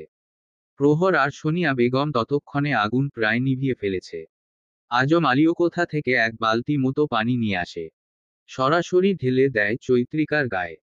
আগুন যেহেতু অনেকটাই নিভে গেছিল তাই পানিতেও কাজ হয়। চৈত্রিকা অনেকক্ষণ আগেই মাটিতে লুটিয়ে পড়েছে। প্রহর কোনো কিছু ভাবে না, কিচ্ছু দেখে না। চট করে চৈত্রিকাকে আগলে নেয়। বুকের মাঝে শক্ত করে আগলে ধরে। সোনিয়া বেগম হাউমাউ করে কাঁদছে। চৈত্রিকা নিস্তেজ হয়ে গেছে। শরীরের 4 ভাগের প্রায় 3 ভাগই একটু একটু করে পুড়েছে। গলা থেকে শুরু করে মুখের একাংশ আর কানের দিক দিয়েও পুড়ে গেছে। চয়ন তখনও মারা যায়নি। জানটা ছটফট করছে। প্রহর এক পলক দেখে সেদিকে। সোনিয়া বেগম আর পল্লবী দ্রুত হাসপাতালে নিতে বলে। প্রহর শোনেও। এক ফোঁটাও দেরি করে না। শরীরে, মাথায় ক্ষত থাকা সত্ত্বেও কোলে তুলে নেয় চৈত্রিকাকে। দাঁতে দাঁত চেপে নিজের সমস্ত ব্যথা সহ্য করে চৈত্রিকার পোড়া মুখের দিকে তাকায়। বিড়বিড় করে বলে, তোমার সমস্ত পুড়ে যাক। শুধু তোমার প্রাণটুকু আমার জন্য থেকে যাক বউজান। চয়নের প্রাণ যায় যায় অবস্থা, তবুও সে প্রহর আর চৈত্রিকাকে মারা নিয়ে ব্যস্ত। এক হাতে আবার তলোয়ার তুলে নিলে এবার আজম আলী তার বুকে একবার, দুবার করে বহুবার আঘাত করে। চয়ন মুখ থেকে অস্পষ্ট কিছু আওয়াজ করে। মুখ থেকে টপটপ করে রক্ত পড়তে থাকে। আজম আলী হিংস্রতা নিয়ে বলে, তোরে মাইরা জীবনে সব থেকে ভালো একটা কাম করলাম। আজীবন তোর গোলামি করা সত্ত্বেও তুই আর তোর মেজপুত্র আমার মাইয়ারে বাঁচতে দিস নাই। চৈত্রিকার গায়ে আগুন লাগাইয়া দিলি। তোর মতো পশুরে মাইরা আমি সার্থক। সোনিয়া বেগম আজ আর অভিযোগ করলেন না। পল্লবী তাকায় চয়নের দিকে। এতগুলো বছরের পর তার সেই প্রতিশোধপূর্ণ মনের ক্ষোভ যেন হাওয়ায় মিলিয়ে গেল। চয়নের মৃত দেহটা ওখানে ওভাবে ফেলেই সবাই ছুটে চলল প্রহর আর চৈত্রিকার উদ্দেশ্যে। চৈত্রিকাকে নিয়ে প্রহর, পল্লবী, সোনিয়া বেগম আর আজম আলী যখন শহরের হসপিটালে পৌঁছায় সময় তখন রাত 1টার কোঠায়। প্রহর উন্মাদের মতো হসপিটালে ঢুকে ডাক্তারকে ডাকতে থাকে। এত রাতে কোন ডাক্তারই বা ডাকার সাথে সাথে চলে আসে। প্রহরের ডাকাডাকিতে কমবেশি হাসপাতালে থাকা সবাই সজাগ হয়ে যায়। চৈত্রিকার পুড়ে যাওয়া ক্ষত বিক্ষত শরীরটা ততক্ষণে পুরোপুরি এলিয়ে গেছে। হাসপাতালের সবাই দেখছে আর বলাবলি করছে নিজেদের মাঝে। প্রহরের চেঁচামেচিতে একজন ডাক্তার আর নার্সও আসে। প্রহর শুধু পাগলের মতো একটাই কথা বলতে থাকে, চৈত্রকে বাঁচিয়ে দিন ডাক্তার। ডাক্তার অনেক চেয়েও শান্ত করতে পারে না প্রহরকে। সোনিয়া বেগম আর পল্লবীও কান্না শুরু করেছে। আজম আলী রীতিমতো পা ধরতে বসে ডাক্তারের। সবার এমন অবস্থা দেখে কোনো কথা ছাড়াই ডাক্তার ভর্তি করে নেয় চৈত্রিকার। চৈত্রিকার এই অবস্থা দেখে হয়তো মায়া লাগে লোকটার। চিকিৎসা ব্যবস্থা তখনও এতটা উন্নত হয়নি। চৈত্রিকাকে জরুরি বিভাগে রাখা হয়। প্রয়োজনীয় সকল রকমের চিকিৎসা তখনই শুরু হয়। প্রহর হাসপাতালের বারান্দার মেঝেতেই বসে পড়ে। দিক বেদিক পুরোটাই তার শূন্য মনে হলো। বারবার মাথায় একটা কথাই বাজছে, চৈত্র বাঁচবে তো? ওর কিছু হবে না তো? উত্তর নেই। পল্লবী ছেলেকে আগলে ধরে বসে। ছেলের মাথায় হাত বুলিয়ে নিজের কান্না আটকানোর চেষ্টা করে বলে, আব্বাজান এমন কইরো না। দোয়া করো চৈত্রিকার জন্য। এই মুহূর্তে তুমি শক্ত না হলে তো চলবে না। প্রহর জবাব দিল না। এক পলক মায়ের দিকে তাকিয়ে মায়ের বুকেই ঠাঁই করে নেয়। ফাঁকা মস্তিষ্কে তার ভীষণ কাঁদতে ইচ্ছে করে। ছোট বাচ্চারা যেভাবে হাউমাউ করে কাঁদে তারও ভীষণ ইচ্ছে করে ঠিক সেভাবেই কাঁদতে। কিন্তু কান্না আসে না। চোখের ভেতরটা জ্বলে ওঠে, তবুও তার চোখ বেয়ে এক ফোঁটা জলও গড়ায় না। ভেতর থেকে হাজারটা কষ্ট উপচে আসে, অথচ মুখ থেকে একটা আওয়াজও বের হয় না। সারা রাত মায়ের বুকে লেপ্টে থাকে, ওভাবেই যেন কোনো ছোট বাচ্চা তার মায়ের কোল ছেড়ে যাবে না। কখন ওভাবে ঘুমিয়ে পড়েছে টের পায়নি। ঘুম ভাঙে সকলের চেঁচামেচিতে। ঝাপসা চোখ ভালো মতো পরিষ্কার করে নিয়ে এদিক ওদিক তাকায়। কিছুক্ষণের জন্য মাথা ফাঁকা হয়ে যায়। যখন গত রাতের সবটা এলোমেলো ভাবে মনে পড়ে, তখনই নিজ জায়গা থেকে উঠে ছুট লাগায়। পল্লবী পেছনে থেকে ডাকে। সে ডাকে সাড়া দেয় না প্রহর। জরুরি বিভাগের সামনে এসে দাঁড়ায়। দূর থেকে দেখে শুভ্র রঙা চাদরের ওপর নিস্তেজ চৈত্রকে। মুখের একাংশের সেই পোড়াটুকু ভয়ঙ্কর লাগছে, অথচ প্রহর মন ভরে খুঁটিয়ে খুঁটিয়ে নিজের চৈত্রকে দেখছে। একটু খানিও বিরক্তি নেই, ঘৃণা নেই, কুচকানো চোখ মুখ নেই। প্রহর যখন নিজ ভাবনায় ব্যস্ত, তখন গত রাতের ডাক্তারটি আলগোছে এসে তার পাশে দাঁড়ায়। কাঁধে হাত রেখে বলে, এই পোড়া মুখ, শরীরের একটা মেয়ের সাথে কি আজীবন কাটাতে পারবেন? ঘৃণা লাগবে না পোড়া অংশ দেখলে? প্রহর অদ্ভুত ভাবে তাকায়। ঠোঁট নাড়িয়ে ক্লান্ত গলায় বলে, নিজের প্রাণকে কি কেউ ঘৃণা করে ডাক্তার সাহেব?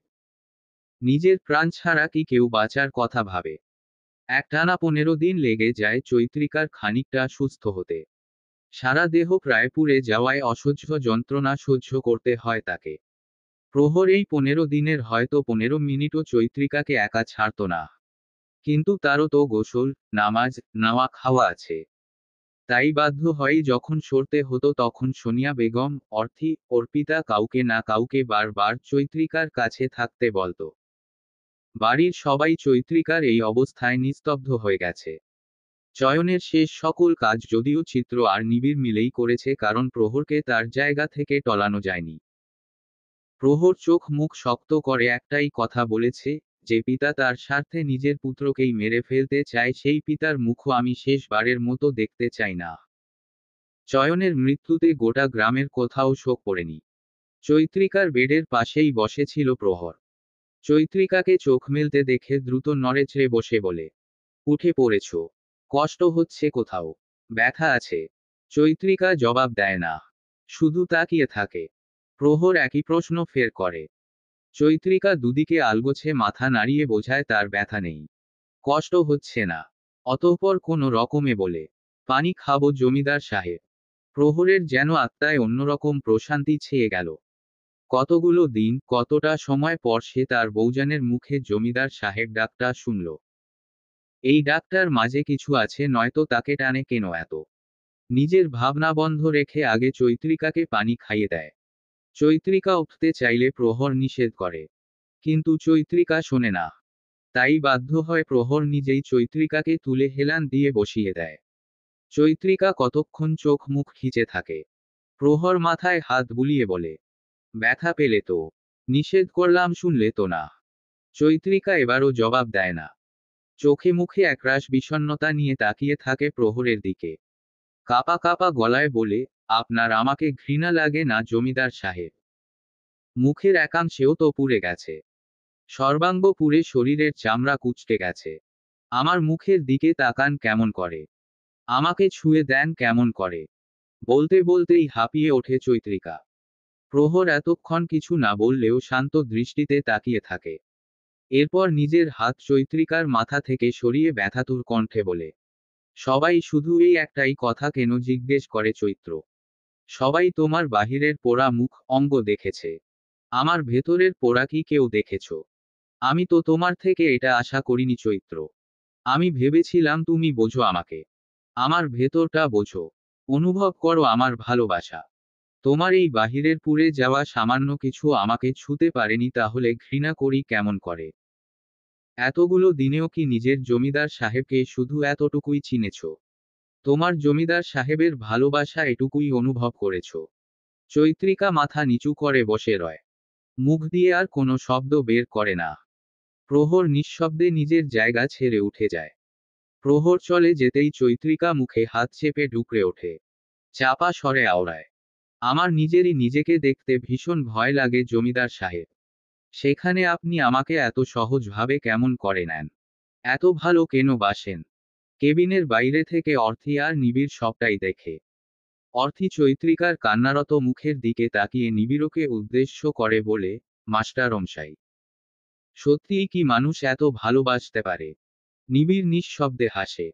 চৈত্রিকার দিকে তাকিয়ে আরেক পলক তাকায় প্রহরের যাওয়ার দিকে। তারপর চমৎকার কণ্ঠে বলে, পুরুষ তার শখের নারীকে সবটা দিয়েই ভালোবাসে অর্থী। সামান্য আগুনে পুড়ে যাওয়া বাহিরটা তারা দেখে না। যারা ভালোবাসতে জানে তারা দুনিয়ার কিছুই দেখে না, কেবল অপর মানুষের ভালোবাসাটা ছাড়া। অর্থীও হাসে। নিবিড়ের দিকে তাকিয়ে বলে, ভালোবাসা বোধ হয় চৈত্রিকা প্রহরের থেকে জানা উচিত, শিখা উচিত। বাহিরের সৌন্দর্য কেবলই একটা মোহ। যারা ভেতরটা ভালোবাসতে জানে তাদের কাছে বাহিরটা কিচ্ছুই না। দুজনে একে অপরের দিকে তাকিয়ে হাসে। তারাও তো বোঝে, উপলব্ধি করতে পারে ভালোবাসাটুকু। চৈত্রিকাকে বাড়িতে আনা হয়েছে তারও প্রায় 10 দিন পর। চৈত্রিকা মোটামুটি সুস্থই আছে। এখন উঠতে পারে, বসতে পারে, হাঁটতেও পারে, তেমন একটা কষ্ট হয় না। তাছাড়া তো সবসময় প্রহর ছায়ার মতো আছেই। অর্থী, নিবিড়, অর্পিতা, চিত্র ওরাও আপাতত গ্রামেই এসেছে। নীরার প্রেগন্যান্সির জন্য এতদিন ঢাকায় যেতে পারেনি। তাই চৈত্রিকা ফেরার পর সে পাশ থেকে উঠেনি। চৈত্রিকা মাঝে মাঝে ভীষণ অবাক হয়। এদের এত ভালোবাসা দেখলে তার অবাক না হয়ে পারা যায় না। এই যে তার মুখের এই অবস্থা, পুরো শরীরের এই অবস্থা, অথচ এই বাড়ির মানুষগুলো তাকে এখন পর্যন্ত একটাও কটু কথা বলেনি। চৈত্রিকা নীরার দিকে তাকিয়ে থাকে বেশ অনেকক্ষণ। নীরা চৈত্রিকার তাকানো দেখে বলে, কি দেখেন ভাবিজান? চৈত্রিকা দুদিকে মাথা নাড়িয়ে বলে, কিছু না। আপনি ঘুমাবেন না বুবু? নীরা দেয়ালঘড়ির দিকে তাকায়। রাত বেজে গেছে 11টা। প্রহর এখনো ফিরেনি। চৈত্রিকাকে রেখে সে তো কখনো দেরি করে না। নীরা কিছু বলবে তার আগেই ঘরে আসে প্রহর। নীরা হেসে মাথার আঁচল ভালোভাবে টেনে নিয়ে বলে, আমি যাই। রাতে কোনো দরকার পড়লে আমাকে ডাকবেন ভাবিজান। চৈত্রিকা মাথা নাড়িয়ে সম্মতি দেয়। নীরা উঁচু পেটটা নিয়ে ধীরে ঘর থেকে বের হয়ে যায়। প্রহর দরজা আটকে এসে নিঃশব্দে চৈত্রিকার পাশের ফাঁকা জায়গাটায় শুয়ে পড়ে। টান টান হয়ে শুয়ে চোখের ওপর হাত রাখে। ওই দিনের পর প্রহর খুব একটা কথা বলে না চৈত্রিকার সাথে, কিন্তু নিজের দায়িত্বে একটুও কমতি রাখে না। সব সময় আগলে রাখে। চৈত্রিকা জিভ দিয়ে ঠোঁট ভিজিয়ে নেয়। চোখ পিটপিট করে কতক্ষণ। তারপর নরম সুরে ডাকে, জমিদার সাহেব। প্রহর চোখ মুখ খিচে পড়ে রয়। জবাব দেয় না। সে ভীষণ অভিমান করেছে। কথা বলবে না আর এই পাষাণ মেয়েটির সাথে, তাকে কষ্ট দিয়ে কি সুখ পায় মেয়েটা? চৈত্রিকা ঠোঁট কামড়ে কিছুক্ষণ প্রহরের দিকে তাকিয়ে থাকে। তারপর হাত দিয়ে ধাক্কা দেয় প্রহরের বুকে। প্রহর চোখ থেকে হাত সরিয়ে শান্ত দৃষ্টিতে তাকায়। চৈত্রিকা বাচ্চাদের মতো আবদারের সুরে বলে, উঠে বসুন না। প্রহর বিনা বাক্য ব্যয় উঠে বসে। চৈত্রিকার মতো করে খাটে হেলান দিয়ে বসে। চৈত্রিকা সাথে সাথেই প্রহরের বুকে মাথা এলিয়ে দেয়। প্রহর একটু চমকায়। চৈত্রিকা শক্ত করে আঁকড়ে ধরে প্রহরকে। অভিযোগের সুরে বলে, আপনি এমন কেন হু? আমি না হয় করেছি একটা ভুল, তাই বলে কি এখন এভাবে দূরে সরে থাকবেন? আমার কষ্ট হয় না বুঝি? আমি আয়নায় নিজেকে দেখে নিজেই ভয় পেয়েছিলাম, তাই উল্টো পাল্টা চিন্তা করে ফেলেছি। ভুল হয়ে গেছে। মেনে নিয়েছি। এবার গাল ফুলিয়ে না থেকে নিজের বউজানকে মিষ্টি করে ডাকুন তো। প্রহর শুনল। এবারও জবাব দিল না। চৈত্রিকা মাথা উঁচু করে প্রহরের দিকে তাকায়। কাদো কাদো মুখ করে প্রহরের দিকে তাকিয়ে থাকে। চৈত্রিকাকে তাকাতে দেখে প্রহর বলে, কথা বলছি না বলে কষ্ট হচ্ছে। জমিদার সাহেবকে পুরালে তো বউজানেরও পুরতে হবে। চৈত্রিকা ফ্যাল ফ্যাল করে তাকায়। প্রহর চৈত্রিকার দৃষ্টি দেখে ঠোঁট কামড়ে হাসে। ভীষণ শক্ত করে জড়িয়ে ধরে শক্ত কণ্ঠে বলে, শোনো মেয়ে, দ্বিতীয়বার কখনো তোমার মুখে ওই ধরনের কথা শুনলে আমি তোমাকে বাহিরে ফেলে দিয়ে আসব। আমি শুধু তোমাকে ভালোবাসি। আমার থেকে তোমার চেয়ে বড় কোনো সৌন্দর্য নেই। আমি পূর্বেও তোমাতে মুগ্ধ হতাম, এখনো হই, ভবিষ্যতেও হব। এই মুগ্ধতাতে কোনো খাত নেই, কোনো চাহিদা নেই। শুধু রয়েছে এক আকাশ সমপরিমাণ ভালোবাসা। অর্থী আর নিবিড় বারান্দায় দাঁড়িয়ে আছে। দুজনেই বাতাস অনুভব করছে। অর্থী আকাশের চাঁদের দিকে তাকিয়ে আছে। আর নিবিড় তার বোকা চাঁদকে দেখছে। দৃষ্টি এদিক ওদিক কোথাও না। সরাসরি তার বোকা চাঁদের চোখ আর মুখের দিকে। অর্থি টের পায়, লজ্জায় নুয়ে যায়, কণ্ঠস্বর ধীর করে বলে, চোখ ফিরিয়ে নিন মাস্টারমশাই, আমার দমবন্ধ লাগে এই দৃষ্টিতে। নিবিড় ঠোঁট কামড়ে হাসে। অর্থির সাথে নিজের দূরত্ব মিটিয়ে নিয়ে অর্থির চুলগুলো কপাল থেকে সরিয়ে দেয়। ঠোঁট ছোঁয়ায় কপালে। অর্থি অনুভব করে, নিবিড় ওভাবে থেকেই বলে, তোমাকে দেখলে আমার মন ভরে না কেন অর্থি? ইচ্ছে করে তোমাকে বুকের মাঝে ঢুকিয়ে রাখি, তোমাকে কেউ না দেখুক, আমি আজীবন দেখে যাই এভাবেই। অর্থি লজ্জা পায়। মাস্টারমশাইটা অদ্ভুত, এভাবে কেউ মুখের ওপর এসব বলে? তার বুঝি লজ্জা করে না? অর্থিকে লজ্জা পেতে দেখে নিবিড় শব্দ করে হেসে ফেলে। অর্থি নাক ফুলিয়ে তার দিকে তাকায়। নিবিড়ের পেটে গুঁতো দিয়ে বলে, আপনি ভীষণ পচা মাস্টারমশাই, সব সময় আমাকে লজ্জা কেন দেন? লজ্জা পেলে তোমাকে আরো বেশি সুন্দর দেখায় বোকা মেয়ে। তাই তো ইচ্ছে করে তোমায় লজ্জা দেই, এই মেয়ে সবসময় মুখটা এমন লজ্জারাঙা করে রাখতে পারো না। অর্থির রীতিমতো কান দিয়ে গরম ধোঁয়া উঠতে থাকে, দুহাতে নিবিড়কে ধাক্কা দিয়ে বারান্দা থেকে সরে যায়। ঘর থেকে শুনতে পায় নিবিড়ের হাসির শব্দ। ইসস কি ভয়ঙ্কর লোক, তাকে লজ্জায় ফেলে আবার হাসে। চিত্র আর অর্পিতা পাশাপাশি শুয়ে আছে। দুজনের মুখেই কোনো কথা নেই। দুজনেই হয়তো কিছু ভাবছে। একটা সময়ে অর্পিতা চিত্রর দিকে ফিরে শোয়। ঠান্ডা গলায় বলে, বড় ভাবিজানের সাথে যা হয়েছে তা ঠিক হয়নি তাই না চিত্র ভাই? উনার প্রাপ্তিতে তো এগুলো নেই। উনি ভালোবাসা পাওয়ার যোগ্যতা রাখেন ভীষণভাবে। এতটা কষ্ট পাওয়ার নয়। বড় আব্বু এত পাষাণ ছিল কেন? একটা মেয়েকে পুড়িয়ে দিতে উনার হাত কাঁপে নাই। চিত্র ঘাড় ফিরিয়ে অর্পিতার দিকে তাকায়। মুচকি হেসে বলে, যে মানুষটা তার নিজের ছেলেদেরও ক্ষতি করতে দুবারও ভাবে না তার কি অন্য কাউকে মারার সময় হাত কাঁপতে পারে? অর্পিতা অবাক হয়ে জিজ্ঞেস করে, মানে? চিত্র হাসে। শোয়া ছেড়ে উঠে বসে অর্পিতার মাথায় দুবার হাত বুলায়। তারপর নিচু হয়ে কপালে চুমু দিয়ে বলে, এত ভাবিস না। যা হয় তা ভালোর জন্যই হয়। সবকিছুর পেছনে একটা বড় কারণ থাকে। এই দেখ না, আজ বড় ভাবিজানের এমন না হলে কি বড় ভাইজানের নিঃস্বার্থে উন্মাদের মতো ভালোবাসা প্রকাশ পেত? অর্পিতা বোকার মতো দুদিকে মাথা নাড়িয়ে হাসে। বলে, তা কিন্তু ঠিক চিত্র ভাই। বড় ভাইজান আর বড় ভাবিজানের ভালোবাসা দেখলেও শান্তি লাগে। চিত্র হাসে। অর্পিতাকে ঘুমাতে বলে মাথায় হাত বুলিয়ে দেয়।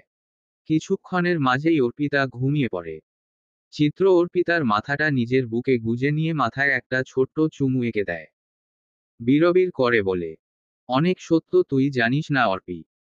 সেদিন রাতে আমাকে অন্য কেউই না আব্বাজান নিজেই আটকে রেখেছিলেন। সেই অন্ধকারে কাটানো দিনগুলো আমি ভুলতে পারবো না। একজন বাবা কতটা নিষ্ঠুর হতে পারে তা আমি কখনোই ভুলব না। আমি সেই সব দিনগুলোতেও তোকে চেয়েছি আর পেয়েছিও। আমি তোকে আজীবন এভাবেই আগলে রাখবো। তুই কখনোই জানবি না তুই জমিদার বাড়ির মেয়ে না বলেই আব্বাজান তোর আর আমার বিয়েতে মতো দিতে চাননি। তোর মনে আজীবন এটাই থাকবে তুই জমিদার বাড়ির মেয়ে এবং পুত্রবধূ। চিত্র রেনওয়াজের অর্ধাঙ্গিনী। পরিশেষ। দিন, মাস, বছর পেরিয়েছে। নীরার একটা মেয়ে হয়েছে। বয়স 4 দিকে। চৈত্রিকা আর অর্পিতা দুজনেই প্রেগন্যান্ট। চৈত্রিকার 8 মাস চলে আর অর্পিতার 5 মাস। অর্থি আর নিবিড় শহরে থাকে। চিত্র, অর্পিতা গ্রামে। চৈত্রিকা আর অর্পিতার প্রেগন্যান্সির খুশিতে সবাই বাড়িতে জড়ো হয়েছে। মাসখানেক থাকবে সবাই। অর্থি তো বায়না করে বসেছে চৈত্রিকার বাবু না হওয়া পর্যন্ত সে এখান থেকে নড়বেই না। নিবিড় শুধু কদিনের ছুটি নিয়ে এসেছে। সেই বোকা অর্থি কিন্তু এখন পাকা গিন্নি হয়ে গেছে। 4 বছরের মতো হয়ে গেছে চৈত্রিকার পুড়ে যাওয়া মুখ অঙ্গের। তবুও এই বাড়ির মানুষগুলো তাকে কোনো রকম কটু কথা না বলে প্রতিনিয়ত এগিয়ে যাওয়ার সাহস দিয়েছে। বিকেল তখন 4টা। সূর্য কিছুটা হেলেছে পশ্চিমের দিকে। ভ্যাপসা গরমে বাহিরে থাকার জন্যেই। অথচ এই সময় চৈত্রিকা বায়না করছে সে বাহিরে যাবে। গ্রামের মাঝে হাঁটবে। প্রহর নিষেধ করলেও তা মানে না। অগত্যা বাধ্য হয়েই হাতের ভাঁজে হাত রেখে প্রহর চৈত্রিকাকে নিয়ে আসে গ্রামের মাঝে। চৈত্রিকা মাথায় শাড়ির আঁচল ভালো মতো টেনে নিয়ে মুখের একাংশ ঢেকে রাখে। প্রহর চোখ মুখ কুঁচকে বলে, মুখ ঢাকো কেন চৈত্র? আঁচলটা সরাও। কিন্তু, সরাও। বাধ্য হয়ে চৈত্রিকা আঁচল সরায়। বাগানের ছায়ায় এসে দুজনেই দাঁড়ায়। চৈত্রিকা স্মৃতিচারণ করে। এই গ্রামের মাঝে সে কতবার সাথীর সাথে এসেছে। দু বোন কত শত গল্প জমিয়েছে। এখন সবই স্মৃতির পাতায়। দীর্ঘশ্বাস ছাড়া কিছুই নেই আর। চৈত্রিকাকে মন খারাপ করতে দেখে প্রহর শুধায়, সাথীকে মনে পড়ছে। চৈত্রিকা চুপ থাকে। প্রহর শক্ত করে চৈত্রিকার হাত ধরে নিজের দিকে ফিরায়। চোখ মুখ ছুঁয়ে দিয়ে বলে, মন খারাপ করো না। আল্লাহ যা করেন তা ভালোর জন্যই করেন। চৈত্রিকা হাসার চেষ্টা করে। কি মনে করে বলে, একটা প্রশ্ন করি জমিদার সাহেব। হম। আপনার মনে আছে আপনি বলেছিলেন নিবিড় ভাইজান সাদিক কাকাকে মারতে সাহায্য করেছিল? হুম, মনে আছে। উনি কেন মারতে সাহায্য করেছিল? উনার কি লাভ? কিভাবেই বা কি হলো? প্রহর অদ্ভুতভাবে হাসে। দৃষ্টি সামনে ফিরিয়ে দুহাত পেছনে নিয়ে সিনা টান করে দাঁড়ায়। শান্ত গলায় বলে, নিবিড় প্রথম থেকেই সব জানতো। আমার সাথেই তো থাকতো সব সময়। ওই দিন শুধু আমার কথায় সে আর আমার আরো কিছু লোক মিলে কাকাকে মেরেছে। ব্যক্তিগত কোনো শত্রুতা নেই, কতবার পিয়াসকে পিটিয়েছে ওরা। পিয়াস কখনো ওদের মুখ দেখতে পায়নি, মুখ দেখতে পেলে সবার আর নিস্তার ছিল না। চৈত্রিকা হেসে ফেলে। প্রহর চট করে তাকায় তার দিকে। মুগ্ধ নয়নে তাকিয়ে থাকে। প্রেগন্যান্সির কারণে হুট করেই মেয়েটা একটু সুন্দর হয়ে গেছে। মুখ চোখ চকচক করে। প্রহরকে এভাবে তাকাতে দেখে চৈত্রিকা ভ্রু নাচিয়ে জিজ্ঞেস করে, কি?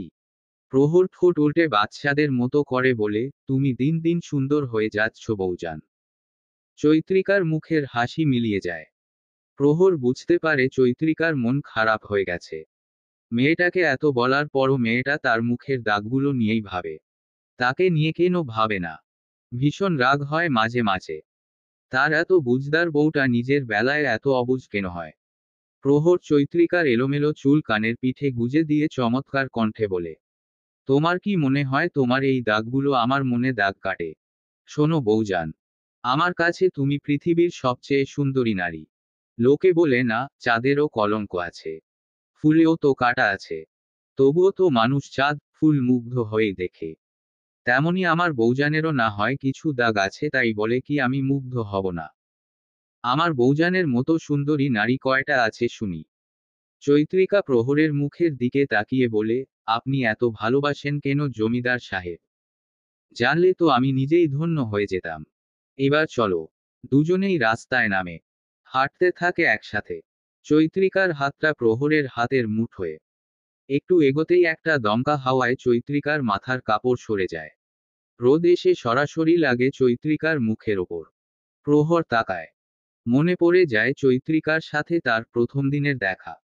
সেদিনও এভাবেই রোদ তার মুখে আড়াআড়ি ভাবে পড়েছিল। প্রহর মুচকি হেসে বিড়বিড় করে আওড়ায়, চৈত্র মাসের তীব্র রোদের তেজের মতোই আমার চৈত্রিকা। সমাপ্ত। গল্প চৈত্রিকা। লেখনীতে বরহানা আক্তার রেশমি।